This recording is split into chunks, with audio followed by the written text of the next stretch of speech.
कांग्रेस धरने पे बैठी काले कपड़े पहन, कांग्रेस धरने पे बैठी काले कपड़े पहनकर विषय है। तो देखिए कितनी सुंदर रचना है जी। घने काले बादलों के बीच आसमान दिख रहा है, घने काले बादलों के बाद आसमान दिख रहा है, अभी अनेक और काली घटाएं आएंगी और जाएंगी। जनता ने चाहा राम राज तो अनुकूल सरकारें ही आएंगी।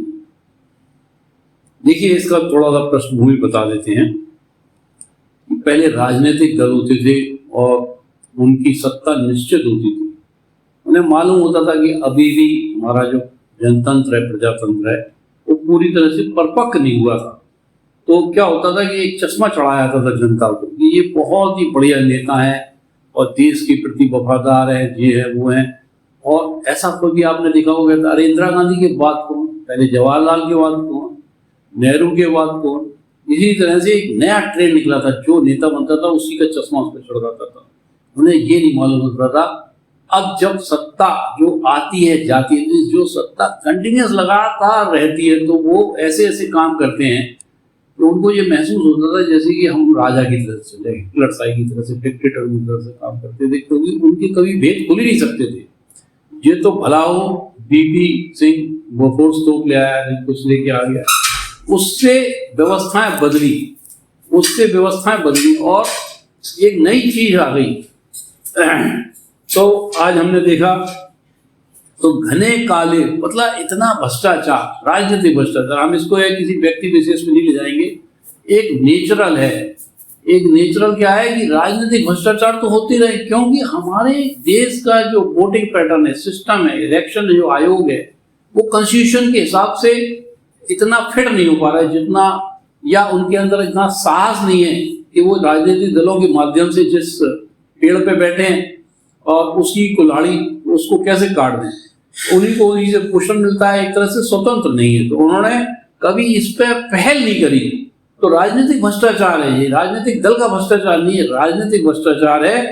तो हम उसको कह रहे हैं घने काले बादलों के बाद आसमान दिख रहा है। इतने सालों के बाद नेशनल हेराल्ड और ये सब जाने कितने मुकदमे, न्याय प्रणाली कुछ बिल्कुल सुस्त पड़ी, क्योंकि वो भी इसी तरह से एक ढर्रम रहा है।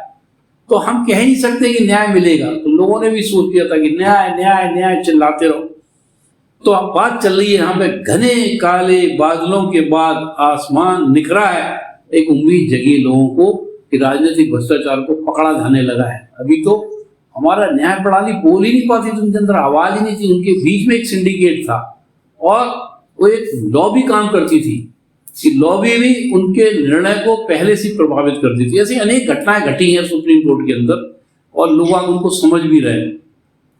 अभी अनेक और काली घटाएं आएंगी और जाएंगी, मतलब अभी तो और भी केस खुलेंगे, कोर्टों के उसमें खुलेंगे, क्योंकि उनके अंदर साहस आ गया है कि जनता को उनको समर्थन मिल रहा है, एक दूसरे की पोलें खुलेगी।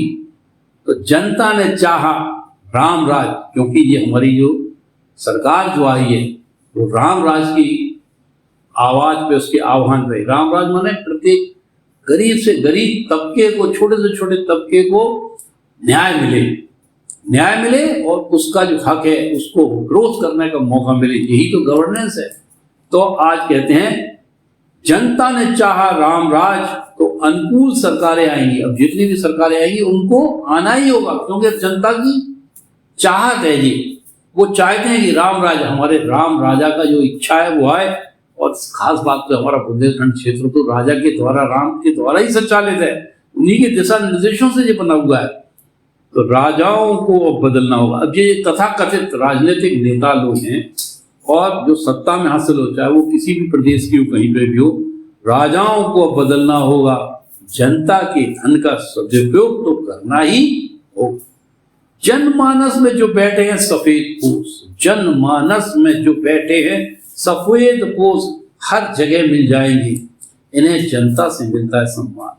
अब आप देखिए अनिल साहब, तुम्हारा बेटा क्या करता है? अनिल साहब, मेरा लड़का या मेरा बच्चा जो है वो इनकम टैक्स के अंदर चपरासी है, अरे ऊपरी इनकम बहुत है, तो उसको सम्मान बहुत मिलता है। दूसरा देखोगे आप, सफेद पोष है, बहुत बढ़िया दान देता है, तो जनता में आप जितने भी मंच बने हैं, व्यापारिक मंच हो, जो कई मंच हो, उसको एक समृद्धि की दृष्टि से देखा जाता है, उसको बड़ा सम्मान दिया जाता है। तो ये लोगों के अंदर एक क्रेज आ गया, एक ये क्रेज आ गया कि हम जितना भ्रष्टाचार करेंगे तो उसमें हमारा सम्मान मिलेगा। सफेद पोस्ट की एक नई पहचान बन गई। और जो ईमानदार होता है, जो न्याय की बात करता है, तो उसे आतंकवादी करके उसको मार दिया जाता है, एनकाउंटर कर दिया जाता है। इन्हें जनता से मिलता है सम्मान, जो पाते हैं ऊपरी इनकम, करते प्रचार देशभक्ति का छद्म, काले कारनामे ये करते हर कदम। अब जो जैसा